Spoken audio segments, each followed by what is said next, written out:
आज मैं आपको एक ऐसे भक्त के बारे में बताऊंगा जिनकी कहानी जानकर आप हैरान हो जाएंगे। विट्ठल भगवान के बहुत बड़े भगत नामदेव जी।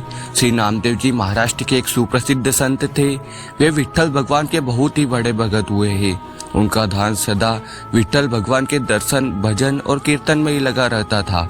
सांसारिक कार्यों में तो उनका जरा भी मन नहीं लगता था। वे एकादशी व्रत के प्रति पूर्ण निष्ठावान थे। वे उस दिन जल भी नहीं पीते थे। एकादशी की संपूर्ण रात्रि को हरिनाम संकीर्तन करते थे। एकादशी को वो न तो अन्न खाते थे और न किसी को खिलाते थे। एक दिन एकादशी की रात्रि को वे हरिनाम संकीर्तन कर रहे थे। उनके साथ अनेकानेक भक्त भी संकीर्तन कर रहे थे। अचानक एक क्षीणकाय हड्डियों का ढांचा मात्र एक वृद्ध ब्राह्मण उनके द्वार पर आया और बोला, मैं भूखा अत्यंत हूँ, मुझे भोजन कराओ, अन्यथा मैं भूख से मर जाऊंगा। श्री नामदेव जी बोले, मैं एकादशी को न अन्न खाता हूँ और न किसी को खिलाता हूँ, अतः ब्राह्मण देवता प्रातः काल सूर्योदय का इंतजार करो। व्रत का पारण कर आपको भर पेट भोजन कराऊंगा। ब्राह्मण बोला, मुझे तो अभी ही भोजन चाहिए, मैं 120 वर्ष का बूढ़ा हूँ। एकादशी व्रत 8 वर्ष से लेकर 80 वर्ष तक के लोगों के लिए है।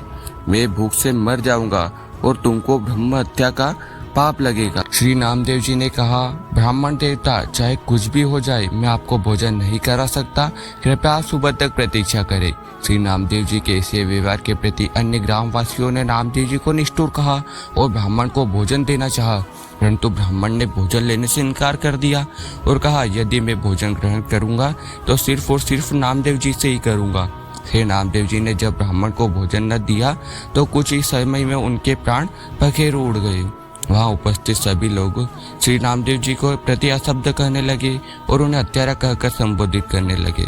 श्री नामदेव जी कुछ न बोले, पूर्वव्रत विट्ठल भगवान के भजन और कीर्तन में ही लगे रहे तथा एक पल के लिए उठे और मृतक शरीर को ढक कर रख दिया।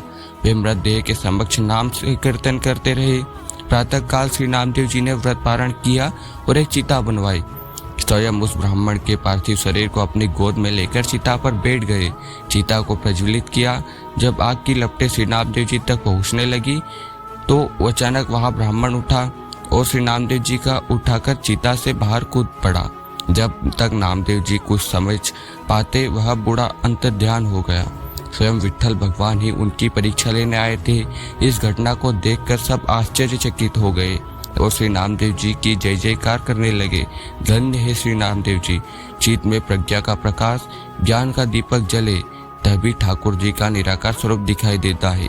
भगवान श्रवण से चित्त रूपी दीपक जलाने का प्रयास मानव को करना चाहिए।